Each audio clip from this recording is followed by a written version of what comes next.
Hello, good morning mga kapaspay. So, it's another day na pod. Gitagaan na pod taglayang adlaw sa atong kahitasan. So, mulihok ta ron manginabuhi. So, matutagiwanon kuyog tanin yung tanan. Let's go. So, kaning atong giagian karon, mao ni siya ang access or shortcut padong sa Madre Dios. Napod ito access pag di ato ko magig tamiaw atop-atop.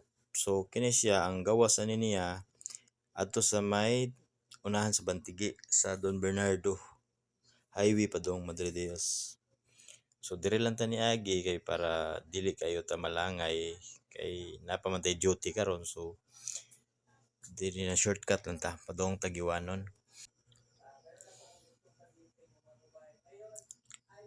So na dayon ta sa Agiwanon. Matik ra dayon na. So ato tayo Ate Bergie, ato pangita ko si Ate Bergie ug asa sa karon. Basig natulog pa siguro pero wala na murag sayo kay na siya magmata. Ato pangita ko si Ate Bergie ug asa siya.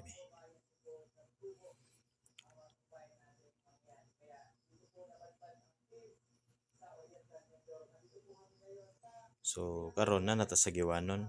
Mao ni diri akong kumprahanan sa buwad. Na diri mga bakuan, mga malimno or sapsap or bilabid na diri sila. Nga ako ganahan ani kay lami kay ilang mga buwad diri. Dili jud mga parat. Kay daghan akong napalitan nga klase sa malimno nga pinukyad. Ang uban grabe kay sila makasin. Aron bugat sa timbangan inig timbang mo nang di pud sila magunahon sa mopalit ba or sa mobaligya ug unsay epekto ba. So nindot kayo ang panahon karon, so hindi ang dagat layo kayo kay dako kayo low tide kay ta, so mao ni nagpamatuod nga daghan jud kay isda ang bantayan kay nanang uban diri sa baybayon gipadpad na no na diri. Lami kani siya pangununan unta pero sama na kay naa naman siya dira. Murag nangadaot naman ni siguro sila. So ato paaboton sa Tibergy kay ato kuha ng isda.